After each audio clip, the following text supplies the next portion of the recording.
একজন মুসলমানের জন্য রমাদানের পরে ইবাদতের সবচাইতে সেরা সময় হচ্ছে জিলহজের প্রথম দশক, জিলহজের প্রথম 10 দিন। সুবহানাল্লাহ। যে 10 দিন আমরা আমাদের সামনে পেতে যাচ্ছি ইনশাআল্লাহ, এই 10টি দিন জিলহজের প্রথম দশক আমাদের জন্য অত্যন্ত গুরুত্বপূর্ণ। দেখুন, আমাদের পূর্ববর্তী উম্মতদেরকে আল্লাহ তাআলা হায়াত দিয়েছিলেন বেশি। আগের যুগে নবীর উম্মতেরা হায়াত পেয়েছেন বেশি, কিন্তু আমাদের উম্মতের লোকেরা হায়াত পেয়েছে, পাচ্ছে, পাবে অনেক কম। কিন্তু আপনি যদি ফ্যাসিলিটিস হিসাব করেন, সুযোগ সুবিধা হিসাব করেন, তাহলে আমাদের মতো সুযোগ সুবিধা আগের কোনো উম্মতি পায় নাই। আগের কোন উম্মত কি লাইলাতুল কদর পেয়েছে? একটা রাত কয় মাসের সমান? 1000 মাসের সমান। কোন নবীর উম্মত লাইলাতুল কদর পায় নাই। জিলহজের প্রথম 10 দিনে আল্লাহ আমাদেরকে যে ইবাদত বন্দেগীগুলো দিয়েছেন, এই ইবাদত বন্দেগীগুলোর বেশিরভাগই আগের যুগের নবীর উম্মতরা পায় নাই। আমরা হায়াত পেয়েছি কম, কিন্তু এই কম হায়াতের ভেতরে কাজে লাগানোর জন্য এত চমৎকার চমৎকার আমল আল্লাহ আমাদেরকে দিয়েছেন। এই আমলগুলো যদি আমরা করতে পারি, আগের যুগের নবীর উম্মতরা বেশি হায়াত পেয়েও তারা যে পরিমাণ নেকি অর্জন করতে পারে নাই, আমরা কম হায়াতেও এই স্পেশাল সময়গুলো কাজে লাগিয়ে ওদের চেয়ে বেশি নেকি অর্জনের সুযোগ আমরা পাবো। আল্লাহ এই সুযোগটা আমাদেরকে দিয়েছেন, আলহামদুলিল্লাহ। সম্মানিত মুসল্লিবৃন্দ, যে 10টি দিন আমরা শুরু করতে যাচ্ছি, জিলহজের এই প্রথম দশক অত্যন্ত গুরুত্বপূর্ণ 7টি কারণে। নাম্বার 1, প্রথম কারণ হলো কোরআনুল কারীমে আল্লাহ তাআলা এই 10 দিনের কসম করেছেন। সুবহানাল্লাহ। আচ্ছা, আমাদের কসম আর আল্লাহর কসম কি একরকম? আল্লাহ যখন কোনো বিষয়ের কসম করেন, তখন ওই বিষয়ের গুরুত্ব বেড়ে যায় না কমে যায়? জিলহজ মাসের প্রথম 10টি দিন আল্লাহ তাআলার কাছে এত বেশি গুরুত্বপূর্ণ, আল্লাহ তাআলার কাছে এই 10 দিনের মর্যাদা এত বেশি, রব্বুল আলামিন কোরআনুল কারীমে এই 10 দিনের ব্যাপারে কসম করেছেন। কোরআনুল কারীমের 89 নম্বর সূরা সূরাতুল ফজরের শুরুতেই আল্লাহ বলেছেন, ওয়াল ফাজরি ওয়া লায়ালিন আশরি ওয়াশ শাফা'i ওয়াল ওয়াতর। কসম ফজরের, কসম 10 রাত্রি, কসম জুর এবং বেজুরে। রাইসুল মুফাসসিরিন আব্দুল্লাহ ইবনে আব্বাস রাদিয়াল্লাহু আনহুমা, তিনি হচ্ছেন মুফাসসির কুলের সম্রাট। যারা তাফসীর পড়াশোনা করে, ঘাটাঘাটি করে, ওনার নাম সবাই জানে। তিনি এই আয়াতের ব্যাখ্যায় বলেছেন, এখানে ওয়ালায়ালিন আশর, যে 10 রাতের কসম করা হয়েছে, এই 10 রাত দ্বারা জিলহজ মাসের প্রথম 10 রাতকে উদ্দেশ্য করা হয়েছে। তাহলে আল্লাহ তাআলা জিলহজ মাসের প্রথম দশকের কসম করেছেন, তার মানে এই প্রথম দশক কম গুরুত্বপূর্ণ না বেশি গুরুত্বপূর্ণ? নাম্বার 2 নাম্বার, আল্লাহর হাবিব কি বলেছেন শোনেন। আল্লাহর হাবিব বলেছেন, সারা বছরের খুচরা যে দিনগুলো আছে, এমনিতে তো মাসের মধ্যে শ্রেষ্ঠ মাস রমাদান মাস, এতে কোনো সন্দেহ নাই। কিন্তু মাসের বাহিরে যদি কেউ বলে খুচরা দিনের মধ্যে কোন দিনগুলো সবচেয়ে উত্তম, তো আল্লাহর নবী বলেছেন, আফদালু আইয়ামিদ দুনিয়া আইয়ামুল আশর, ইয়ানি আশরি জিলহিজ্জাহ। আল্লাহর নবী বলেছেন, জিলহজের প্রথম দশকের 10 দিন হলো দুনিয়ার সেরা দিন। জিলহজের প্রথম দশকের দিনগুলো হলো দুনিয়ার শ্রেষ্ঠ দিন। নাম্বার 3 নাম্বার হচ্ছে বুখারী শরীফের বিখ্যাত ব্যাখ্যা গ্রন্থ ফাতহুল বারী এর রচয়িতা আল্লামা ইমাম ইবনে হাজার আসকালানী রাহিমাহুল্লাহ, তিনি বলছেন যে জিলহজের প্রথম দশকে ইসলামের মৌলিক ইবাদতের সমাবেশ ঘটেছে, মিলন ঘটেছে। কিরকম? আচ্ছা বলেন তো, নামাজ, রোজা, যাকাত, সালাত, সিয়াম, যাকাত। আপনি সারা বছর আদায় করার সুযোগ আছে না নাই? সালাত সারা বছর আদায় করছেন, যাকাত বছরের যে কোনো সময়ে দিতে পারবেন। সওম, রমজান মাস ছাড়াও নিষিদ্ধ দিনগুলো ব্যতীত সারা বছর নফল রোজা রাখতে পারবেন। কিন্তু হজ, এই জিলহজ মাস ছাড়া বছরের অন্য কোনো মাসে কি হজ আদায় করা যায়? বলেন যায়? ইবনে হাজার আসকালানী রাহিমাহুল্লাহ তিনি বলছেন জিলহজের প্রথম 10 দিন এটা এত গুরুত্বপূর্ণ, সালাত, সিয়াম, যাকাত, হজ, ইসলামের সব মৌলিক ইবাদতের মিলন ঘটেছে এই দশকে এসে। সুবহানাল্লাহ। নাম্বার 4, 4 নাম্বার, এই দশকেই রয়েছে বছরের সেরা শ্রেষ্ঠ দিন আরাফার দিন। সুবহানাল্লাহ। আরাফার দিন হচ্ছে সারা বছরের শ্রেষ্ঠ দিন। আর সারা বছরের শ্রেষ্ঠ রাত কোনটা? শবে বরাত নাকি লাইলাতুল কদর? লাইলাতুল। আর সারা বছরের শ্রেষ্ঠ দিন কোন দিন? আরাফার দিনের বিশেষ কিছু বিশেষত্ব আছে। আরাফার দিবস সারা বছরের শ্রেষ্ঠ দিন, কারণ হলো আরাফার দিবসে রব্বুল আলামিন ইসলামকে কমপ্লিট একটি জীবন ব্যবস্থা হিসেবে ঘোষণা দিয়েছেন। আরাফার দিবসে আল্লাহ তাআলা ইসলামের নেয়ামতকে পরিপূর্ণ করেছেন। বিদায় হজের দিনে, বিদায় হজের ভাষণ দেওয়ার পরে আল্লাহ তাআলা আয়াত নাজিল করে জানিয়ে দিয়েছেন, আজকের এই দিনে আমি আপনার উপরে, আপনার উম্মতের জন্য ইসলামের বিধানকে আমি কমপ্লিট করে দিলাম। আল্লাহ তাআলা বিদায় হজের দিন সন্ধ্যাবেলায় বিদায় হজের ভাষণের পরে এই আয়াত আল্লাহ নাযিল করেছিলেন। কোরআনুল কারীমের 5 নম্বর সূরা সূরাতুল মাইদা এর 3 নম্বর আয়াতের শেষের দিকে আল্লাহ বলছেন, আল-ইয়াউমা আকমালতু লাকুম দীনাকুম ওয়া আতমামতু আলাইকুম নি'মাতি ওয়া রাদিতু লাকুমুল ইসলাম দীনা। আজ আমি তোমাদের জন্য তোমাদের দ্বীনকে পরিপূর্ণ করে দিলাম, তোমাদের উপরে আমার নেয়ামতকে পরিপূর্ণ করলাম, আর ইসলামকে তোমাদের জন্য একমাত্র জীবন বিধান হিসাবে আমি খুশি হয়ে মনোনীত করে দিলাম। সুবহানাল্লাহ।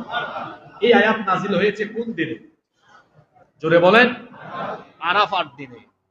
ইহুদিরা একবার ওমর রাদিয়াল্লাহু আনহুর কাছে এসেছে, এসে বলছে, ওমর, তোমাদের কোরআনে একটা আয়াত আছে, এটা যদি আল্লাহ তোমাদের উপরে নাজিল না করে ইহুদিদের উপর নাজিল করতেন, আমাদেরকে দিতেন, ওই দিনকে আমরা ঈদের দিন বানাতাম। তখন ওমর রাদিয়াল্লাহু আনহু বললেন, ইহুদি শোনো, আমরা ঈদের দিন বানানো লাগবে না, এটা অটোমেটিক ঈদের দিন হয়ে আছে। কারণ নবীজি বিদায় হজের ভাষণ দিয়েছিলেন, ওই দিনটা ছিল জুমার দিন, আর জুমার দিনকে আল্লাহ এমনিতেই আমাদের জন্য সাপ্তাহিক ঈদের দিন বানিয়ে দিয়েছেন। সুবহানাল্লাহ। তাহলে নবীজি বিদায় হজের ভাষণ দিয়েছেন যেদিন, ওই দিনটা ছিল কোন দিন? জুমার দিন। ওই দিনটা ছিল জুমার দিন। আরাফার দিবসের অনেক বিশেষত্ব আছে, এই দিনে ইসলামকে ফুলফিল করা হয়েছে। এরপরে আরাফার দিবসের আরো বিশেষ মর্যাদা আছে। এই দিনে আল্লাহ এত সংখ্যক পাপী তাপীদেরকে মুক্তি দেন, নাজাত দেন। বছরের অন্য সময় এত সংখ্যক পাপী তাপীকে আল্লাহ মাফ করেন না। আল্লাহর হাবিব বলেছেন, এই হাদিসটি মুসলিম শরীফের মধ্যে বর্ণিত হয়েছে। হাদিস বর্ণনাকারী সাহাবী হচ্ছেন আমাদের মা উম্মুল মুমিনিন আয়েশা রাদিয়াল্লাহু আনহা। তিনি বলেছেন, মা মিন ইয়াউমিন আকসারা মিন আন ইউতিকা ফীহি আল্লাহু আবদান মিনান নারি মিন ইয়াউমি আরাফা। আল্লাহর নবী বলেছেন, আরাফার দিবসে আল্লাহ তাআলা এত সংখ্যক পাপী তাপীকে জাহান্নাম থেকে মুক্তি দেন, অন্য কোন সময়ে এত পাপী তাপীকে আল্লাহ জাহান্নাম থেকে মুক্তি দেন না। এই দিনে আল্লাহ তাআলার রহমত এত বেশি নিকটবর্তী হয়, ওয়া ইন্নাহু লায়াদনু আযজা ওয়া জাল্লা সুম্মা ইউবাহি বিহিমুল মালায়েকা। আল্লাহর নবী বলেছেন, আরাফা দিবসে আল্লাহ তাআলা দুনিয়ার আসমানের নিকটবর্তী হন, বান্দাদের দিকে রহমতের নজর দিয়ে তাকান। আর আল্লাহ তাআলা আরাফার মাঠে উপস্থিত লোকদেরকে দেখে তার ফেরেশতাদের সামনে সেই বান্দাদেরকে নিয়ে গর্ব করেন। আল্লাহ তখন বলেন, ফেরেশতারা, এই মানুষ বানাতে তোমরা আমাকে নিষেধ করেছিলে, তাকিয়ে দেখো আমার এই বান্দারা দামি দামি ব্র্যান্ডের কাপড় চোপড় খুলে সেলাইবিহীন 2 টুকরা ইহরামের কাপড় পরিধান করে ধুলো বলিন বদনে উস্কো খুস্কো চুল আর ধুলা বলিন যুক্ত বদনে এখানে হাজির হয়েছে আমার বান্দা আমাকে রাজি করা খুশি করা ছাড়া এখানে এভাবে আসে না। একটাই উদ্দেশ্য, আমাকে খুশি করা আর আমার রহমত পাওয়া। দেখ ফেরেশতারা এই মানুষ বানাতে আমাকে নিষেধ দিয়েছিলে, অথচ এরাই এখন আমার আনুগত্য করছে। সুবহানাল্লাহ। কোন দিন? আরাফাত। এই আরাফাত দিবস রয়েছে এই জিলহজের প্রথম 10 দিনের ভেতরে। নাম্বার 4 নাম্বার, জিলহজের প্রথম দশকে আল্লাহ তাআলা জিকিরের প্রবর্তন করেছেন। যারা হজে যায় তারা ওখানে গিয়ে তাকবীর, তাহলিল, তাহমিদ, তাশরিক পাঠ করছে, যারা যায় না তারাও পাঠ করছে। এজন্য আল্লাহ কোরআনে কারীমে বলেছেন ওয়ায়াদকুরুসমাল্লাহি ফি আইয়ামিন মা'লুমাত, এই নির্দিষ্ট দিনগুলোতে তিনি তার জিকিরের ব্যবস্থা করেছেন। এখানে আইয়ামিন মা'লুমাত দ্বারা কোন দিন উদ্দেশ্য? সংখ্যাধিক্য মুফাসসিরগণ বলেছেন জিলহজের প্রথম দশকই এখানে উদ্দেশ্য করা হয়েছে। নাম্বার 6 নাম্বার হচ্ছে এই জিলহজের প্রথম দশকেই ইসলামের গুরুত্বপূর্ণ রুকন হজ পালন হয়ে থাকে। এই প্রথম দশক ছাড়া জিলহজের প্রথম 10 দিনের বাইরে অন্য কোনো সময় উমরা করা যাবে, কিন্তু হজ করা যায় না। নাম্বার 7 নাম্বার, এই জিলহজের প্রথম দশকই কুরবানির মতো গুরুত্বপূর্ণ ইবাদত রয়েছে। তাহলে জিলহজের প্রথম দশক গুরুত্বপূর্ণ হওয়ার কয়টি কারণ বলেছি? 7টি। আমি একটু রিভিউ করছি, সংক্ষেপে বলছি। জিলহজের প্রথম 10টি দিন কেন গুরুত্বপূর্ণ? 1 নাম্বার, কোরআনে কারীমে আল্লাহ তাআলা এই জিলহজের প্রথম দশকের কসম করেছেন। নাম্বার 2 নাম্বার, এই দিনগুলোকে নবীজি বলেছেন সারা বছরের শ্রেষ্ঠ দিন। নবীজি বলেছেন আফদালু আইয়ামিদ দুনিয়া আইয়ামুল আশর, এগুলো হচ্ছে জিলহজের প্রথম দশক সারা বছরের শ্রেষ্ঠ দিন। 3 নাম্বার, এই প্রথম দশকে ইসলামের মৌলিক ইবাদত তথা সালাত, সওম, যাকাত এবং হজ সকল ইবাদতের মিলন ঘটেছে। 4 নম্বর, প্রথম দশকেই রয়েছে আরাফাত দিবস। 5 নম্বর, এই প্রথম দশকে আল্লাহ তার জিকিরের ব্যবস্থা করেছেন। 6 নম্বর, জিলহজের প্রথম দশকে হজের মতো গুরুত্বপূর্ণ ইবাদত পালিত হয়। 7 এবং সর্বশেষ হচ্ছে জিলহজের প্রথম দশকে কুরবানির মতো গুরুত্বপূর্ণ বিধানও আল্লাহ তাআলা আমাদের জন্য দিয়েছেন। এই 7টি কারণে জিলহজের প্রথম দশক আমাদের কাছে অত্যন্ত গুরুত্বপূর্ণ এবং ফজিলতপূর্ণ। যেহেতু এই প্রথম দশক অত্যন্ত বরকতময়, অত্যন্ত ফজিলতপূর্ণ, সেহেতু হেলায় খেলায় খামখেয়ালি করে অবহেলা গাফলতি করে এই 10 দিন কাটানো কোনোভাবেই উচিত নয়, এটা সমীচীন নয়। এজন্য জিলহজের প্রথম দশককে গুরুত্ব দিয়ে কাজে লাগাতে হবে। আমি আজকের আলোচনার শুরুতেই বলেছি, রমজান মাসে দেখা যায় কম বেশি সবাই আমরা আজানের আগে এসে মসজিদে হাজির, ইবাদত বন্দেগীতে মনোনিবেশ করি, কারণ সকলেই কম বেশি রমজান মাসের গুরুত্ব জানি বুঝি বলে এই মাসটাকে কাজে লাগায়। কিন্তু জিলহজের প্রথম দশক শুধু কুরবানির হাটে, কুরবানির যে পশুর হাটে আমরা গিয়ে পশু কেনা বেচা, আর রাস্তাঘাটে কাউরে পাইলেই ভাই সাহেব কত দিয়ে কিনলেন, মোটা তাজা আছে, অথবা আরো বিভিন্ন ধরনের অহেতুক আলোচনা, আপনার দাম অনুযায়ী মনে হয় ওজন হবে না, এ ধরনের কথাবার্তা আছে না নাই? আচ্ছা, আপনি কুরবানি দিচ্ছেন, এটা কি ব্যবসা না ইবাদত? জোরে বলেন। কিছু মানুষের মনের ভিতরে খুতুর স্বভাবের কিছু মানুষ আছে, এরা বাসায় এসে চিন্তা করে, কিনলাম তো 1.5 লক্ষ টাকা দিয়ে, কিন্তু মাংস হইতে পারে এত কেজি, ক্যালকুলেটারে হিসাব করে, আহারে এত কেজি যদি হয় তাহলে তো আমার 20-30 হাজার শর্ট পড়ে গেছে। কি বলেন, এরকম আছে না নাই? এরকম খুতুর স্বভাবের কিছু মানুষ সব এলাকায় কম বেশি আছে। কুরবানি দিয়েছেন শুধুমাত্র কার সন্তুষ্টির জন্য? হিসাব করার দরকার আছে? পশুর হাটে গিয়েছেন, যেটা আপনার পছন্দ হয়ে গেছে, দাম বেশি হোক কম হোক নিয়ে আসেন, হিসাব নিকাশের দরকার নাই কত কেজি হয়েছে বা এটাতে কতটুকু মাংস পেলাম, গোশত পেলাম, এগুলো হিসাব নিকাশ না করে নিয়ত থাকবে মনের যে কিনেছি শুধু আল্লাহর সন্তুষ্টির জন্য, আমার পছন্দ হয়েছে, ভালো লেগেছে, এজন্য এই পশুটা আমি ক্রয় করে এনেছি শুধু আল্লাহর সন্তুষ্টির উদ্দেশ্যে জবাইয়ের জন্য, এই নিয়তে দিব। বাদ বাকি কোনো অহেতুক ফালতু চিন্তা আমাদের ভেতরে আমরা নিয়ে আসবো না ইনশাআল্লাহ। তো বলছিলাম এই 10 দিন শুধু পশু কেনা বেচায় ব্যস্ত থাকলে হবে না, আমলের দিকেও মনোনিবেশ করতে হবে ইনশাআল্লাহ। আমরা জিলহজের প্রথম দশকে 10টি আমল সবাই করব ইনশাআল্লাহ। নাম্বার 1, 1 নাম্বার, তওবা করে নিজেকে ক্ষমা লাভের যোগ্য বানাবো।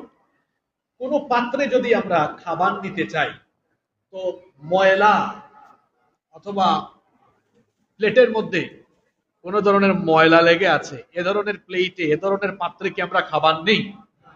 প্রথমে আমরা সেটাকে ধৌত করে পরিষ্কার করে এটাকে খাবার নেওয়ার উপযোগী বানাই, এটাতে খাবার রাখার উপযোগী আমরা বানাই। যেভাবে একটা অপরিচ্ছন্ন প্লেটে খাবার রাখি না, এটাকে পরিষ্কার করে আমরা খাবার রাখার মতো উপযোগী করি, তেমনি আমাদের এই কলুষমুক্ত পাপযুক্ত এই অন্তর, এই নফসকে ক্ষমা লাভের যোগ্য বানাতে হলে এটাকেও আগে ধুয়ে মুছে সাফ করতে হবে।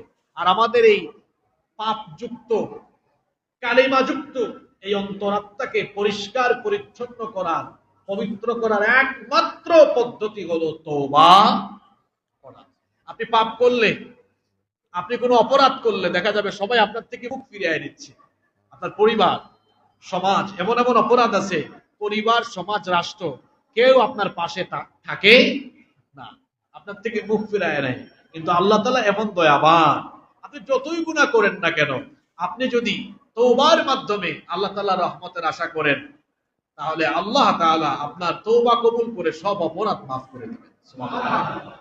দুনিয়ার মানুষ অপরাধীকে শাস্তি দেয়, তার থেকে মুখ ফিরায় নেয়, আর আল্লাহ অপরাধী থেকে মুখ ফেরান না। আল্লাহ অপেক্ষা করেন, দেখি আমার বান্দা আমার কাছে আসে কিনা, আসলে মাফ করে দিন। সুবহানাল্লাহ। এই জন্য এই জিলহজের প্রথম দশকে আপনি নিজেকে ক্ষমা লাভের যোগ্য বানান, আর নিজেকে ক্ষমা লাভের যোগ্য বানাতে হলে তওবা করে নিজেকে আগে ক্ষমা লাভের উপযোগী বানাতে হবে। রাসূল সাল্লাল্লাহু আলাইহি ওয়াসাল্লাম প্রত্যেকদিন তওবা ইস্তেগফার করতেন কয়বার? কয়বার করতেন? এক হাদিসে এসেছে 70 বারের বেশি, আরেক হাদিসে এসেছে 100 বার। তো আমাদের প্রিয় নবী সাল্লাল্লাহু আলাইহি ওয়াসাল্লাম প্রতিদিন তওবা ইস্তেগফার করতেন 100 বার। আমরা করি কয়বার?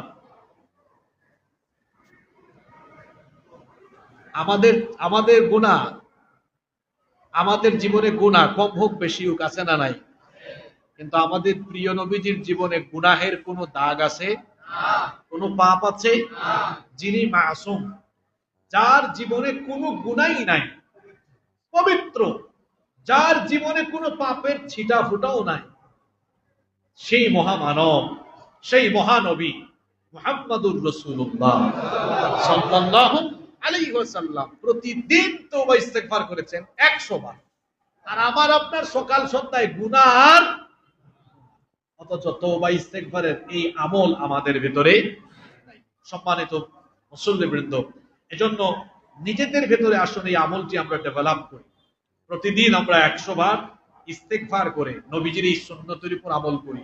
ইস্তেগফারের অনেক ফায়দা আছে, অনেক ফায়দা আছে। ইস্তেগফাররত ব্যক্তিকে আল্লাহ ক্ষমা করেন, ইস্তেগফাররত ব্যক্তিকে আল্লাহ কোনো বিপদ দেন না, ইস্তেগফাররত ব্যক্তির রিজিকে কোনো ঘাটতি থাকে না, আল্লাহ ওই ব্যক্তিকে রিজিক দিয়ে ভরপুর করে দেন। ইস্তেগফাররত ব্যক্তিকে আল্লাহ বিপদ আপদ থেকে মুক্ত রাখেন, ইস্তেগফাররত ব্যক্তিকে আল্লাহ নিজে হেফাজত করেন। কত ফজিলত! ইস্তেগফারের ফজিলত বললে পুরো একটি জুমা আমাদের আলোচনা করতে হবে ইস্তেগফারের ফজিলত নিয়ে। ইস্তেগফারের আরো ফজিলত হলো, ইস্তেগফাররত ব্যক্তিকে আল্লাহ মুস্তাজাবুদ দাওয়া বানিয়ে দেন। সে যখনই হাত তুলে যা চায় আল্লাহ সব চাওয়া পূরণ করে দেন। কেন এই আমলটা আপনি নিজের মধ্যে ডেভেলপ করবেন না?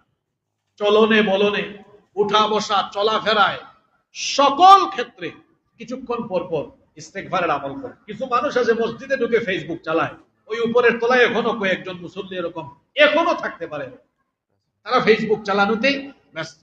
এই মসজিদ কি ফেসবুক চালানোর জায়গা?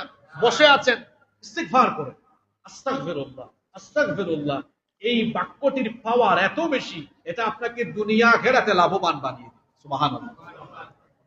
তাহলে প্রথম দশকে আল্লাহর রহমত পেতে হলে প্রথমে তওবা, প্রথমে কি? নাম্বার 2, 2 নাম্বার, যারা কুরবানি করার নিয়ত করেছেন অথবা যারা কুরবানি করবেন না সকলেই এই আমলটি করতে পারবেন। জিলহজের চাঁদ উদিত হওয়ার পরে নখ, হাত পায়ের নখ, চুল, দাড়ি, গোঁফ বা শরীরের অবাঞ্ছিত কোনো অংশের লোম কর্তন করা যাবে না। এটি অন্যতম গুরুত্বপূর্ণ একটি আমল। সুনানে ইবনে মাজাহ হাদিস বর্ণিত হয়েছে, নবী করিম সাল্লাল্লাহু আলাইহি ওয়াসাল্লাম বলেছেন, মান রাআ হিলাল যিল হিজ্জাহ ওয়া আরাদা আন ইউদহি ফালা ইয়াখুযান্না মিন শা'রিহি ওয়ালা মিন আযফারিহি। নবীজি বলেছেন, যে ব্যক্তি জিলহজের চাঁদ দেখবে এবং কুরবানির নিয়ত করবে সে যেন তার চুল, দাড়ি এবং শরীরের অবাঞ্ছিত অংশের লোম না কাটে, নখও যেন না কাটে। যারা কুরবানি করবেন না সওয়াবের উদ্দেশ্যে তারা ওই আমলটি করতে পারবেন। তা আপনারা বলবেন যে এখানে তো বলা হয়েছে ওয়া আরাদা আন ইউদাহি, যে কুরবানির ইচ্ছা করে, আমাদের তো কুরবানির ইচ্ছা নাই, আমরা কেন এই আমলটি করব? শোনেন কেন করবেন। আপনাদেরকে একটা হাদিস শোনাই, মুস্তাদরাকে হাকিমের মধ্যে এই হাদিসটি বর্ণিত হয়েছে। আব্দুল্লাহ ইবনে উমর রাদিয়াল্লাহু আনহুমা তিনি একবার রাস্তা দিয়ে যাচ্ছেন। আন্না ইবনে উমর রাদিয়াল্লাহু আনহু মাররা বিইমরাআতিন তাখুযু মিন শা'র ইবনিহা ফি আইয়াম আশর। আব্দুল্লাহ ইবনে উমর রাদিয়াল্লাহু আনহুমা তিনি এক মহিলার পাশ দিয়ে যাচ্ছিলেন। ওই মহিলা তার সন্তানের চুল কেটে দিচ্ছিল। এটি দেখে তিনি বললেন, লাউ আখারতিহি ইলা ইয়াউমিন নাহরি কানা আহসান, তুমি যদি তোমার সন্তানের চুল না কেটে কুরবানির দিন পর্যন্ত অপেক্ষা করতে, কানা আহসান, এটা তোমার জন্য অতি উত্তম হতো। সুবহানাল্লাহ। তাহলে বোঝা গেল যে যিনি কুরবানি করবেন না তিনিও এই আমলটি করতে পারেন। আমরা সওয়াবের উদ্দেশ্যে এই আমলটি করব ইনশাআল্লাহ। জিলহজের চাঁদ ওঠার আগেই আমাদের যদি প্রয়োজন হয় নখ, চুল, দাড়ি বা অবাঞ্ছিত অংশের লোম কর্তন করার প্রয়োজন হলে আমরা সেটা করে ফেলবো। জিলহজের চাঁদ উদিত হওয়ার পরে, চাঁদ দেখার পরে আমরা এটি আর করব না। আল্লাহ এই আমলটির তৌফিক আমাদেরকে দান করেন। নাম্বার 3, 3 নাম্বার, প্রথম দশক খুব গুরুত্বপূর্ণ। এজন্য এই প্রথম দশকে যতটুকু সম্ভব বেশি বেশি নেক আমলের প্রাণান্তকর প্রচেষ্টা চালাতে হবে। কারণ এই দশকের নেক আমলের মর্যাদা কত বেশি শুনেন। আবু দাউদ এবং তিরমিজির বর্ণনায় হাদিস এসেছে। হাদিস বর্ণনাকারী সাহাবী হচ্ছেন আব্দুল্লাহ ইবনে আব্বাস রাদিয়াল্লাহু আনহুমা। তিনি বলছেন, রাসূল কারীম আমরা সকলে পড়ি সাল্লাল্লাহু আলাইহি ওয়াসাল্লাম বলেছেন, মা মিন আইয়ামিন আল আমালুস সালিহু ফিহা আহাব্বু ইলা আল্লাহি মিন হাযিহিল আইয়াম, ইয়ানি আইয়াম আল আশর। আল্লাহর নবী বলেছেন, জিলহজের প্রথম 10 দিনের নেক আমল আল্লাহর কাছে যতটা পছন্দনীয়, অন্য সময়ের নেক আমল আল্লাহর কাছে ততটা প্রিয় নয়। এক সাহাবীরা তখন নবীজিকে জিজ্ঞেস করলেন, ইয়া রাসূলুল্লাহ, সবাই পড়ি সাল্লাল্লাহু আলাইহি ওয়াসাল্লাম, ওয়ালাল জিহাদু ফি সাবিলিল্লাহ, জিলহজ মাসের প্রথম 10 দিন নেক আমল করার চাইতেও আল্লাহর রাস্তায় জিহাদ করা কি উত্তম নয়? আল্লাহর নবী বললেন, লা ওয়ালাল জিহাদু ফি সাবিলিল্লাহ। আল্লাহর নবী বললেন, জিলহজের প্রথম দশকের নেক আল্লাহর রাস্তায় জিহাদ করার চাইতেও জিলহজ মাসের প্রথম 10 দিনের নেক আমল আল্লাহর কাছে অতি উত্তম। আল্লাহর রাস্তায় জিহাদের চাইতে প্রিয় কোনো জিনিস আল্লাহর কাছে নেই। এক হাদিসে এসেছে, নবীজিকে জিজ্ঞেস করা হয়েছে আল্লাহর কাছে সবচেয়ে পছন্দনীয় আমল কি? নবীজি বললেন as-সালাত। প্রথমে বললেন নামাজ, এরপরে বললেন ওয়াল জিহাদু ফি সাবিলিল্লাহ, আল্লাহর রাস্তায় জিহাদ করা। সাহাবীরা বললেন, নবীজি আল্লাহর রাস্তায় জিহাদের চাইতে কি জিলহজের প্রথম 10 দিন আমল করা, নেক আমল করা উত্তম? নবীজি বললেন, আল্লাহর রাস্তায় জিহাদ করার চাইতেও জিলহজের প্রথম 10 দিন নেক আমল করা অতি উত্তম। সুবহানাল্লাহ। তবে ইল্লা রাজুলুন খারাজা বিনাফসিহি ওয়া মালিহি ফালাম ইয়ারজি' মিন যালিকা বিশাই, ওই ব্যক্তির কথা ভিন্ন যে তার জানমাল দিয়ে আল্লাহর রাস্তায় জিহাদ করে জানমাল কোনোটা নিয়ে বাড়ি ফিরতে পারে নাই, অর্থাৎ শহীদ হয়ে গিয়েছে, তার মর্যাদা ভিন্ন। কারণ শহীদের মর্যাদা সবার থেকে কম না বেশি? আমরা অনেকেই শাহাদাতের মর্যাদা বুঝি না। শাহাদাতের মউত হলো শ্রেষ্ঠ মউত। মরবেন না, এরকম অমর হয়ে থাকবেন, এই মসজিদে এমন কে আছে? মরতে তো হবেই, মৃত্যু থেকে কেউ আমরা রেহাই পাবো? তো মরতে যখন হবেই, তাহলে শ্রেষ্ঠ মৌত যদি পাই, সেটা আমার জন্য ভালো না খারাপ? এই জন্য রাসূল করিম সাল্লাল্লাহু আলাইহি ওয়াসাল্লাম এবং তার সাহাবীরা সব সময় শাহাদাতের মৌত কামনা করতেন। তারা শাহাদাতের মৌত চাইতেন, কারণ শহীদি মৌতের এত বেশি মর্যাদা। আপনি অন্য যে কোনো হালতে যদি মারা যান, মরার পরে হিসাব আছে, বিচার আছে, হিসাব বা বিচার ছাড়া রেহাই আপনি পাবেন না। কিন্তু শাহাদাতের মৌতের এত বেশি মর্যাদা, আল্লাহর নবী বলেছেন শহীদের কাছ থেকে আল্লাহ কোনো হিসাব নেন না, শহীদের কাছ থেকে আল্লাহ কোনো বিচারও করেন না। বিনা হিসাবে বিনা বিচারে আল্লাহ তাদেরকে জান্নাত দিয়ে দেয়। তো শহীদ হতে হলে ঘরে বসে শহীদ হওয়া যায়? শহীদ হতে হলে আপনাকে শাহাদাতের কাজে থাকা লাগবে। আর শাহাদাত এটা নসিব হয় কিভাবে? ইসলাম বিরোধীদের মোকাবেলায় ইসলামকে প্রতিষ্ঠার কাজে যিনি থাকবেন, তার শহীদ হওয়ার সুযোগ আছে। আপনি ইসলাম প্রতিষ্ঠার কাজে না থেকে শহীদ হওয়ার কোন সুযোগ আছে? আপনি ইসলামের পক্ষে কথা বলবেন, ইসলাম বিরোধীরা এতে আপনাকে হুমকি ধামকি দিবে, জেলখানায় নিয়ে রাখবে, প্রয়োজনে ইসলামের কথা বলার কারণে আপনাকে ফাঁসি দিয়ে মেরে ফেলবে। তাহলে বোঝা গেল ইসলামের পক্ষে কথা বললে শহীদ হওয়ার সুযোগ আছে, কিন্তু জান বাঁচানোর মতো কাজ করে চললে শহীদ হওয়ার কোন সুযোগ নাই। হিকমত খাটায় চললে আপনি শহীদ হতে পারবেন না। শহীদ হতে হলে ইসলামের পক্ষে কথা বলা, ইসলামের পক্ষে কাজ করা, দিন কায়েমের আন্দোলনে নিজেকে শামিল রাখতে হবে, নইলে তো শহীদ হওয়ার কোনো সুযোগ নাই। তো শাহাদাতের মৌত হলো শ্রেষ্ঠ মৌত, এটি জীবনের শ্রেষ্ঠ পাওয়া। এজন্য আমাদের সকলকে অন্তরে শাহাদাতের তামান্না রাখতে হবে। শাহাদাতের তামান্না যদি অন্তরে রাখেন, সারা জীবন আপনি দিন কায়েমের পক্ষে কাজ করেন। যদি নসিবে শাহাদাত নাও থাকে, লাভ আছে। লাভটা কি? যে ব্যক্তি সারা জীবন অন্তরে শহীদ হওয়ার তামান্না লালন করবে, শহীদ না হয়েও যদি মারা যায়, নবীজি বলেছেন মান সাআলাল্লাহু শাহাদাতা মান সাআলাল্লাহু শাহাদাতি বিসিদকিন বাল্লাগাহু আল্লাহু মানাজিলাশ শুহাদাই ওয়া ইম্মা তাআলা ফিরাশি। নবীজি বলেছেন শাহাদাতের তামান্না রেখে কেউ যদি শহীদ না হয়ে বিছানায় শুয়ে থাকা অবস্থায় মারা যায়, সারা জীবন অন্তরে শাহাদাতের তামান্না লালন করার কারণে আল্লাহ ওই ব্যক্তিকে মরার পরে শহীদ হিসাবেই মর্যাদা দিয়ে আল্লাহ তাকে শাহাদাতের মর্যাদা দান করবেন। সুবহানাল্লাহ। তাহলে অন্তরের মধ্যে শাহাদাতের মর্যাদা রাখার দরকার আছে না নাই? শাহাদাতের তামান্না রাখার দরকার। এই শাহাদাতের তামান্না রাখতে হবে। আর শহীদ হতে হলে নবীজির সুন্নত বাস্তবায়নের কাজ করতে হবে। নবীজির সুন্নত কি? শুধু কদু খাওয়া, লাউ খাওয়া, চোখে সুরমা লাগানো, খাওয়ার শেষে মিষ্টি খাওয়া, হ্যাঁ এগুলো সুন্নত, এগুলো গুরুত্বপূর্ণ। কারণ নবীজির প্রত্যেকটা সুন্নতকে আমরা ভালোবাসি। সারা দুনিয়ার সবকিছুকে একদিকে রেখে, এক পাল্লায় রেখে, নবীর একটা সুন্নতকে আরেক পাল্লায় রাখলে সারা দুনিয়া, এমনকি সৃষ্টি জগতের সবকিছু মিলেও নবীর একটা সুন্নতের সমান হবে। কিন্তু নবীজির জীবনের সবচেয়ে বড় সুন্নত হলো, নবীজি এসেছিলেন এই পৃথিবীতে মানুষের মন গড়া, তৈরি করা সমস্ত মতবাদের শিকড়কে গুড়ায় কেটে দিয়ে আল্লাহর জমিনে আল্লাহর হুকুমত কায়েম করা। এটি ছিল নবী এই দুনিয়াতে আগমনের উদ্দেশ্য। এই বিষয়ে সবাইকে এক হয়ে যেতে হবে। এক হয়ে যে কাজ করলে তখনই আপনার শহীদ হওয়ার রাস্তা খোলা হবে।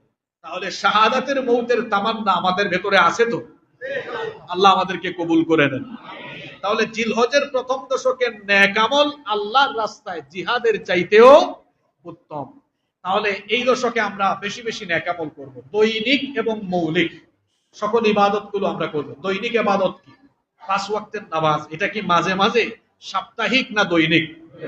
দৈনিক আর মৌলিক যত ইবাদত আছে এগুলো করার পাশাপাশি নফল নামাজ, দান, সাদাকা, কোরআন তেলাওয়াত, এরপরে অন্যান্য যত ভালো কাজ আছে আমরা এই দশকে বেশি বেশি করবো ইনশাআল্লাহ। নাম্বার 4, ঈদের দিন ছাড়া জিলহজের 10 তারিখে হলো ঈদুল আজহা, এর আগের 9 দিন আমরা চেষ্টা করব এই 9 দিন রোজা রাখতে। কারণ এটি ছিল নবী করিম, আমরা পড়ি সাল্লাল্লাহু আলাইহি ওয়াসাল্লামের আমল। নাসাইতে হাদিস এসেছে আরবাউল লাম ইয়াকুন ইয়াদাউহুন্না সাল্লাল্লাহু আলাইহি ওয়াসাল্লাম, 4টি আমল নবীজি কখনোই ছাড়তেন না। জীবদ্দশায় নবীজি 4টা কাজ কখনো ছাড়তেন না। 1 নাম্বার সিয়াম আশুরা, আশুরার রোজা, এ তো জিলহজ মাসের পরে মুহররম, মুহররম মাস আসলে আমাদের দেশে কিছু মানুষ হাই হাসান হাই হুসেন, কিছু মানুষ পাবেন হাই হাসান হাই হুসেন, আর কিছু মানুষ কারবালার ঘটনা নিয়ে পড়ে আছে। অথচ আশুরার দিনে যে রোজা রাখতে হয়, এই নবীর এই সুন্নতটা অনেকেই সেদিন আমল করে না, অথচ এই আমল নবীজি কোনোদিনও ছাড়তেন না। রমজানের রোজা ফরজ হওয়ার আগে মুসলমানদের উপরে আশুরার রোজা ফরজ ছিল। এই আশুরার আমল নবীজি ছাড়তেন না। আশুরার আমল কি? রোজা রাখা। 2 নম্বর, ওয়াল আশর, ইয়ানি আশরে যিল হিজ্জা, জিলহজের প্রথম দশকের যে রোজাগুলো আছে, ঈদের দিন ছাড়া 9 দিনের রোজা, এগুলো নবীজি কখনো ছাড়তেন না। 3 নম্বর, ওয়া সালাসাতা আইয়ামিন মিন কুল্লি শাহর, প্রতি মাসের 3 দিন রোজা রাখা, 13, 14, 15, যেগুলোকে বলে আইয়ামুল বিদ, এই 3 দিনের রোজা নবীজি ছাড়তেন না। 4 নম্বর, ওয়ার রাকাতাইনি ক্বাবলাল গাদা, ফজরের 2 রাকাত ফরজের আগে যে 2 রাকাত সুন্নাহ, এই আমলটাও নবীজি কখনো ছাড়তেন না। এই 4টা আমলের মধ্যে অন্যতম আমল হলো এই যে প্রথম দশক আমরা শুরু করব আগামীকাল থেকে ইনশাআল্লাহ, ঈদের দিন ছাড়া এর আগের 9 দিন রোজা রাখা। এটি ছিল মুহাম্মদুর রাসূলুল্লাহ সাল্লাল্লাহু আলাইহি ওয়াসাল্লামের অন্যতম একটি সুন্নাত। যদি আপনি একটানা 9 দিন রোজা রাখতে নাও পারেন, আমি বলবো আরাফার দিবসের রোজা অন্তত মিস করবেন না। আরাফা দিবসের নিয়ামত থেকে নিজেকে বঞ্চিত করবেন না। বাসা বাড়ি থেকে যে সকল মা বোনেরা শুনছেন, পরবর্তীতে যারা আমাদের এই বক্তব্যগুলো অনলাইনের কল্যাণে শুনবেন, প্রত্যেককেই আমরা অনুরোধ করব, আরাফা দিবসের রোজা থেকে নিজেকে বঞ্চিত করবেন না। কারণ এই একটা রোজার মাধ্যমে আল্লাহ 2 বছরের গুনাহ, আগের বছরের, পরের বছরের, পিছনের, সামনে, পিছনের 1 বছর, সামনের 1 বছর, 2 বছরের গুনাহ আল্লাহ মাফ করে দেবেন। কয় বছরের গুনাহ? এই রোজাটা কি ছাড়া উচিত?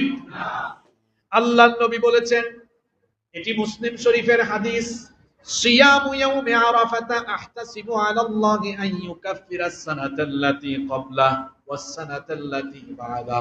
আল্লাহর নবী বলেছেন, আরাফা দিবসের রোজার ব্যাপারে আমি আশা রাখি, এই আরাফা দিবসের রোজার মাধ্যমে আল্লাহ তাআলা পূর্ববর্তী বছর এবং পরবর্তী বছর, অর্থাৎ আগের 1 বছর, পরবর্তী বছর, মোট 2 বছরের গুনাহ আল্লাহ মাফ করে দিবে। কোন গুনাহ? মুহাদ্দিসিনে কেরাম এই হাদিসের ব্যাখ্যায় বলেছেন সগীরা গুনাহ। তবে কোন কোন মুহাদ্দিস বলেছেন, কেউ যদি তওবা করে খালিস নিয়তে সংশোধন হয়ে এরপরে আরাফা দিবসের রোজা রাখে, শুধু সগীরা নয়, তার কবিরা গুনাহ আল্লাহ মাফ করে দেবেন। একটা রোজায় কয় বছরের গুনাহ মাফ? 2 বছরের গুনাহ মাফ। তবে এটা হাজী সাহেবরা রাখবেন না। যারা হজে গিয়েছেন তারা আরাফা দিবসে রোজা রাখবেন না। কারণ তারা যদি রোজা রেখে আরাফার মাঠে হাজির হন, তো হজ তো শুধু আর্থিক ইবাদত নয়, এটা শারীরিক ইবাদত। শুধু টাকা থাকলেই হজ করা যায় না, আর্থিক সক্ষমতার সাথে শারীরিক সক্ষমতাও থাকা লাগে। তো সেখানে ফিজিক্যাল এনার্জি আপনার খরচ হবে। এজন্য আপনি সেদিন ফিট থাকা দরকার, এনার্জি থাকা দরকার। না খায়া থাকলে তো অসুস্থ হয়ে যেতে পারেন। এজন্য নবীজি বলেছেন, নাহা আন সাওমি ইয়াউমি আরাফাতা বিআরাফা, নবীজি আরাফা দিবসে যারা হাজির হবে, হাজী সাহেবদেরকে সেদিন রোজা রাখতে নিষেধ করে দিয়েছেন। যারা হজে যাবেন না তারা আরাফা দিবসে রোজা রাখবেন। আমরা তো যেতে পারিনি, আমরা আরাফা দিবসের রোজা মিস করব না। সবাই আরাফা দিবসে রোজা রাখবো ইনশাআল্লাহ। এখন একটা প্রশ্ন হতে পারে, হাজী সাহেবরা আরাফার মাঠে হাজির হন জিলহজ মাসের 9 তারিখে, এখন ওই দিন আমাদের দেশে কয় তারিখ? 8 তারিখ না? আমরা রোজা রাখবো কোন দিন? 8 তারিখ না 9 তারিখ? 8 তারিখ না 9 তারিখ? তো অনেকে আছেন বক্তব্যগুলো যখন অনলাইনে শুনবেন, এই যে 8 তারিখ না 9 তারিখ রাখবো, এটা শুনে বাকিটা আর শুনে না, তারপর কমেন্টে তার মানে লিখে দিবে মন্তব্য, আমার মতে 8 তারিখ, আমার মতে 9 তারিখ। মানে ফেসবুকে আপনি বাংলাদেশের মাদ্রাসায় এত মুফতি পাবেন না ফেসবুকে যত মুফতি পাবেন। ঠিক আছে? মুফতি এত বেশি আপনি ফেসবুকে পাবেন। আপনি একটা বক্তব্য আগাগোড়া শুরু থেকে শেষ পর্যন্ত শুনতে হবে। আমরা যখন কোনো কথা বলি তখন বাড়াবাড়ি এবং ছাড়াছাড়ি এ দুটোকে আমরা অপছন্দ করে ব্যালেন্স করে কথা বলি, যাতে করে উম্মার মধ্যে কোনো ফিতনা না লাগে। আপনি পুরোটা শোনেন। এখন আমরা আমল করব কোনটা? আমরা 8 তারিখে রোজা রাখবো না 9 তারিখে রোজা রাখবো? এ বিষয়ে ফুকাহায়ে কেরাম দুইটি মত দিয়েছেন। ফকিহগণ দুইটা মত দিয়েছেন। একদল ফকিহ বলেছেন আপনাকে আরাফার দিবস, যেই দিবসে হাজী সাহেবরা আরাফার মাঠে যান ওই দিনে রোজা রাখতে হবে। এখন ওই দিন আপনার দেশে কয় তারিখ এটা কোনো ফ্যাক্ট নয়, কারণ হাদিসে 8 তারিখ বা 9 তারিখ তারিখের কথা বলা হয়, বলা হয়েছে আরাফা দিবসের কথা। আর আরাফার দিবস তো ওই দিন হাজী সাহেব যেদিন গিয়ে আরাফার মাঠে হাজির হবেন। সুতরাং যেই দিন হাজী সাহেবরা আরাফার মাঠে হাজির হবেন ওই দিন আপনার দেশে যত তারিখই থাকুক আপনি ওই দিন রোজা রাখবেন। এটা কয়টা মত? আমি কিন্তু আমার মত বলছি না, এটা ফকিহদের মত বলছি। এটা একটা মত। 2 নম্বর মত হলো কোন ফকিহ বলেছে যে হাজী সাহেবরা তো আরাফার মাঠে যান ওটা জিলহজের 9 তারিখ, সুতরাং যার দেশে যখন 9 তারিখ সে ওই তারিখেই রোজা রাখবে। তাহলে দুইটা মত একত্রিত করলে দেখা যায় মতে কোনো মিল নাই। আমরা করব কোনটা? তর্কাতর্কি করব ফেসবুকে? না, আসেন আমরা একটু কৌশল করি। কৌশল করলে আমাদের আর তর্ক করা লাগে না। আচ্ছা, জিলহজের প্রথম 9 দিন রোজা রাখতেন কে? মুহাম্মদ সাল্লাল্লাহু আলাইহি ওয়াসাল্লাম। আমি যদি প্রথম 9 দিনই রোজা রেখে ফেলি তাইলে কি আরাফা দিবস আমারে থুইয়া অন্য কোনো দিকে যাইতে পারবে? কথা বলেন। আচ্ছা, এরপরে যদি আমার ব্যস্ততার কারণে না রাখতে পারি তাহলে অন্তত এক কাজ করি, 8 তারিখ 9 তারিখ রোজা রাখি, কারণ নবীজির সুন্নত তাই হইল। তাহলে 8 9 2 দিনেরই রোজা রাখলে যে দুই দল মতানৈক্য করেছেন, দুই মত দিয়েছেন, দুই মতের উপরে আমল হয়ে গেল, পাশাপাশি আরাফা দিবসের সওয়াব থেকেও বঞ্চিত হওয়ার কোনো সুযোগ রইল। সুতরাং অহেতুক তর্ক না করে আসুন আমরা চেষ্টা করি 9 দিনই রোজা রাখি। আর যদি না পারি ব্যস্ততার কারণে আরাফা দিবস নিয়ে কোন দিন রোজা রাখবো এই হুজুর ওই হুজুরকে প্রশ্ন করা আর ফেসবুকে মুফতিগিরি করা এগুলো বাদ দিয়ে আসুন 8 তারিখেও রোজা রাখি 9 তারিখেও রোজা রাখি। একদিকে নবীর সুন্নতের আমল হবে, অন্যদিকে আরাফার বরকত মিস হওয়ার কোনো সুযোগ আর নেই। তাহলে আমরা 8 তারিখে 9 তারিখে রোজা রাখবো তো ইনশাআল্লাহ। নাম্বার 5 নাম্বার আমল হচ্ছে এই 10 দিন বেশি বেশি আল্লাহর জিকির করা। বেশি বেশি আল্লাহর কি করা? জিকির করা। এখন আমাদের দেশে তো কত জাতির জিকির আছে, হুক্কুর হুক্কুর জিকির আছে। তারপর ডান দিকে মাথা ঝুলানো, বাম দিকে মাথা ঝুলানো, এরকম জিকিরও আছে আমাদের দেশে। হ্যাঁ, দুই জিনিসের পদ্ধতি বেশি। একটা হলো জিকিরের পদ্ধতি, আরেকটা হলো মাজারের বিভিন্ন নামের পদ্ধতি। আমি 15-20 দিন আগে গিয়েছিলাম দক্ষিণাঞ্চলে। তো আমি কুষ্টিয়ায় যাচ্ছি, যাওয়ার আগে রাজবাড়ি পড়ে, রাজবাড়ি শহরেই দেখলাম বিরাট বড় সাইনবোর্ড। সাইনবোর্ডের মধ্যে লেখা যে বাবা জামাই পাগল এর মাজার শরীফ। কি পাগল? বিষয়টা আমার কাছে খুব ইন্টারেস্টিং মনে হলো। আমি একটু ছবি তুললাম, অনেকে হয়তো ফেসবুকে দেখছেন তাই না?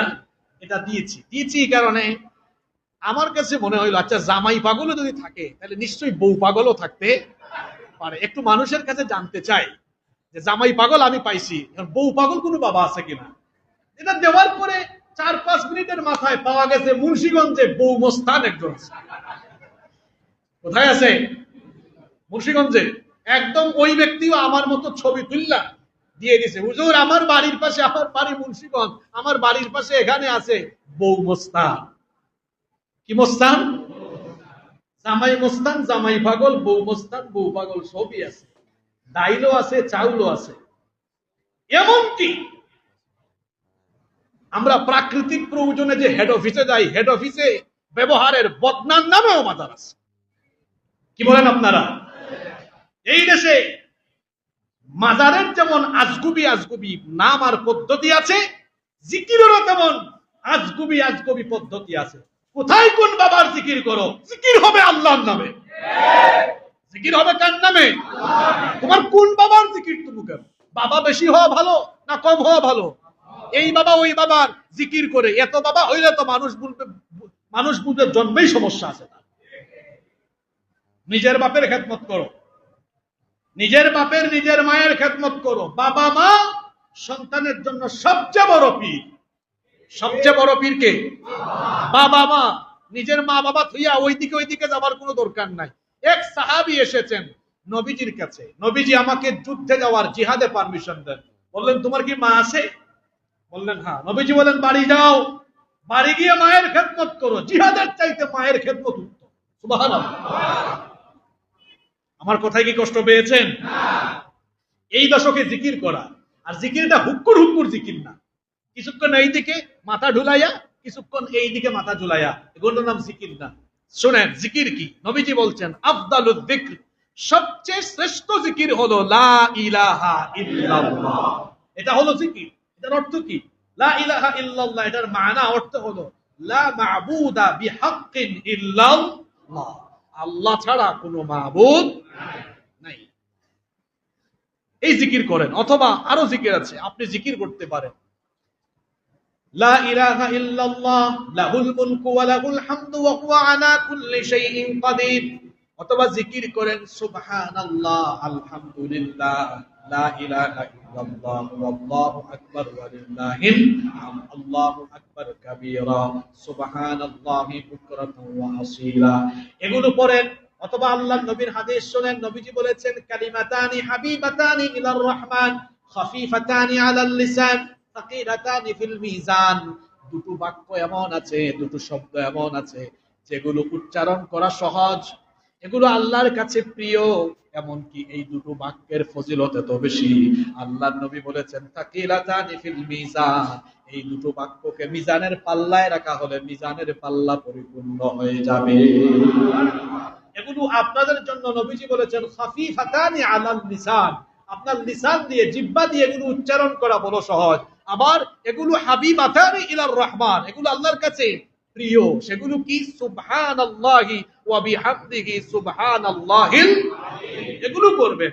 কোথায় ডাল বাবা, চাল বাবা, বদনা বাবা, ল্যাংটা বাবা, টাকি বাবা, শেরানি বাবা, মেরানি বাবা, এত বাবা বানাইছো কেন? জিকির হবে কার? আল্লাহ। জিকির হবে কার? আল্লাহ। আকীদার ব্যাপারে কোনো কম্প্রোমাইজ নাই, কারণ আকীদা ঠিক না থাকলে সৎ আমলকারী নেক কাজ করা লোকও জাহান্নামে যাবে। আকীদার ক্ষেত্রে কোনো কম্প্রোমাইজ, আকীদা ঠিক নাই, 5 ওয়াক্তের এই বদ আকীদার লোকও জাহান্নামে। কথা বুঝতেছেন? আকীদার ব্যাপারে কোনো ছাড়। এজন্য আমাদের দেশের কওমি মাদ্রাসায়, আমাদের দেশের আলিয়া মাদ্রাসায়, বাংলাদেশের বাহিরে যত বিশ্ববিদ্যালয়ে তাফসীর, হাদিস, এরপরে ইসলামিক স্টাডিজ, বিভিন্ন ইসলামিক বিষয়ে পড়াশোনা করানো হয়। একদম গোড়া থেকেই আলা কায়দাত ইসলামিয়া বা ইসলামিক আকীদা এই সাবজেক্ট পড়ানো হয়। আপনার আকীদা ঠিক করতে হবে তো আগে। আকীদা ঠিক না হলে আপনার নেক আমল আল্লাহর কাছে কবুল হবে এবং এই নেক আমলকারীও জাহান্নামে যাবে। একটা উদাহরণ দেই, মসজিদের সামনের কাতারের 5 ওয়াক্তের নামাজি নামাজ থেকে বের হইয়া মাজারের কাছে গিয়ে চাইতেছে। আপনাদের চট্টগ্রামের এক হুজুর তো বিশ্বব্যাপী ভাইরাল হয়ে আছে, আছে না? বিশ্বব্যাপী ভাইরাল হয়ে আছে। এই লোকটার মুখ থেকে কথা বের হয়ে পড়ে গালি বের হয়ে আগে, এবং ওই সোসাইটির বেশিরভাগ পাগড়িওয়ালা, জুব্বাওয়ালা, এদের কথা থেকে, এদের মুখ থেকে কথা বের হয়ে পড়ে। ওই যে আমরা বলি কালামের আগে সালাম, আর ওদের হচ্ছে কথার আগে গালি। একজন তো গালির জন্য পদক নিয়ে চট্টগ্রামে বসে আছে, আছে না? নাম তো আপনারা জানেন। তো সে তো গিয়ে চাইতেছে অবাজান, বলতেছে কি অবাজান ছেলেগুলা পরীক্ষা দিবে, ইমতিহান মে কামিয়াবি, তাই না? পরীক্ষা ওখান থেকে পাস করাইতে পারবে? আচ্ছা, আপনাদের কমন সেন্স কি বলে? এই মসজিদে নামাজ পড়ে গিয়ে এই কবরস্থানে যদি কেউ কারো কাছে এরকম চায়, এই নামাজি ব্যক্তি জান্নাতি না জাহান্নামী? বলবেন হুজুর তাহলে আপনি জাহান্নামী বানাইছেন কেমনে? আল্লাহ জান্নাত জাহান্নামের মালিক। এক বিষয়ে আল্লাহ তাআলা ফতোয়া দিয়ে দিয়েছেন যে এইটা একদম বিনা হিসাবে জাহান্নামে। ওইটা কি? শিরকের গুনাহ। শিরক, আল্লাহ ছাড়া কারো কাছে চাওয়া, এটা কি? শিরক। এই শিরকের গুনার ব্যাপারে আল্লাহ বলেছেন মুশরিক চিরস্থায়ী জাহান্নামে। তাহলে বলছিলাম আমল কম হোক বেশি হোক এটা মার্জনীয়। আপনার আমল কম বেশি হয়েছে, আল্লাহ হয়তো কিয়ামতে আপনাকে মাফ করে দিতেও পারেন। অথবা কোন ব্যক্তি আমল কম করে জাহান্নামে গিয়েছে, এক সময় আল্লাহ তাআলা জাহান্নাম থেকে বের করে জান্নাতে দিবেন।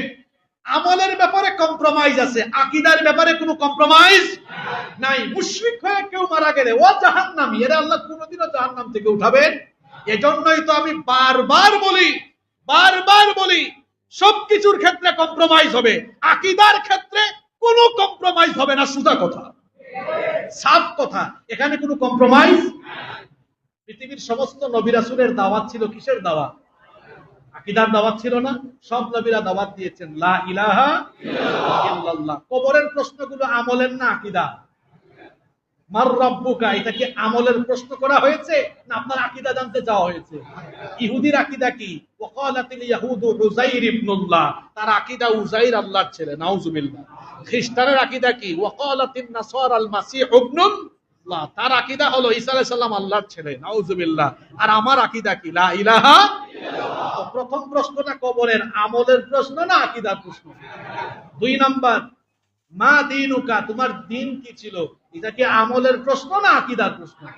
3 নাম্বার প্রশ্ন, মান নাবিয়্যুকা, তোমার নবীকে অথবা নবীজিকে দেখায়া বলা হবে মা হাদার রাজুল আল্লাযী বুইসা ফীকুম, উনাকে চিনো যাকে তোমাদের জন্য প্রেরণ করা হয়েছে? এটা আমলের প্রশ্ন না আকীদার প্রশ্ন? তো কবরের 3টা প্রশ্ন কিসের? আমলের না আকীদার? তা আগে আমল ঠিক করবেন না আকীদা ঠিক করবেন? আমল আগে না আকীদা আগে? আমল কবুল হবে না আকীদা ঠিক না থাকলে। একজন কাফির, একজন অমুসলিম 10 কোটি টাকা দান করেছে, আর আরেকজন 1 টাকা দান করেছে, ঈমান আছে, কারটা আল্লাহ নিবেন? কারটা নিবেন? 1 টাকা, কিন্তু অত 10 কোটি দিয়েছে, আল্লাহ ওরটা নিলেন না কেন? এর আকীদা ঠিক নাই। আর 1 টাকা যে দিয়েছে আকীদা ঠিক আছে। তাহলে বোঝা গেল আমল গুরুত্বপূর্ণ না আকীদা গুরুত্বপূর্ণ? আগে আকীদা, মাজারি আকীদা ছাড়তে হবে, মাজারি আকীদা ছাড়তে হবে, আও ফাও ফালতু আমল ছাড়তে হবে, আকীদা আগে পরিষ্কার করতে হবে, এরপরে আপনি আমল করুন। তো বলছিলাম আও ফাও জিকির করা যাবে না, জিকির হবে কার? এই 10 দিন আল্লাহর জিকির করতে হবে। 6 নাম্বার, বেশি বেশি তাহলিল, তাকবীর এবং তাহমিদ পাঠ করতে হবে। নবীজি বলেছেন ফাআকসিরু ফীহিন্না মিনাত তাহলিলি ওয়াত তাকবীরি ওয়াত তাহমিদি, এই দশকে বেশি বেশি তাহলিল, তাকবীর, তাহমিদ পাঠ করো, অর্থাৎ লা ইলাহা ইল্লাল্লাহু আল্লাহু আকবার ওয়া লিল্লাহিল হামদ। অথবা ওই যে আইয়ামে তাশরিকের দিনগুলোতে আমরা পড়ি আল্লাহু আকবার লা ইলাহা ইল্লাল্লাহু আল্লাহু আকবার ওয়া লিল্লাহিল হামদ। সাহাবীরা এটা বাজারে গিয়ে জোরে জোরে পড়তেন, বাজারে গিয়ে কি করতেন? জোরে জোরে পড়তেন, যাতে করে যারা ভুলে যায় এদেরও যেন মনে হয় যে এই দশক হচ্ছে তাকবীরের, তাশরিকের, এই দশক হচ্ছে জিকির আজকারের। সুবহানাল্লাহ, আমরাও এটা করবো ইনশাআল্লাহ। 7 নাম্বার, যারা সামর্থ্যবান এই দশকে হজ বা উমরা করবেন। যারা গিয়েছেন আল্লাহ তাদেরকে ভালোভাবে হজের কাজগুলো করার তৌফিক দেন। যারা যেতে পারি নাই আল্লাহ আমাদেরকে জীবনে একবার হইলেও হজ নসিব করে দিন, আমিন। 8 নাম্বার, বেশি বেশি আরাফাত দিবসে দোয়া করবেন। নবীজি বলেছেন খায়রুদ দুআই দুআউ ইয়াউমি আরাফা, আরাফা দিবসের দোয়া হলো শ্রেষ্ঠ দোয়া, এই দিনের দোয়া আল্লাহ কবুল করেন। সুবহানাল্লাহ, এজন্য আরাফাত দিবসে আমরা বেশি বেশি দোয়া করব।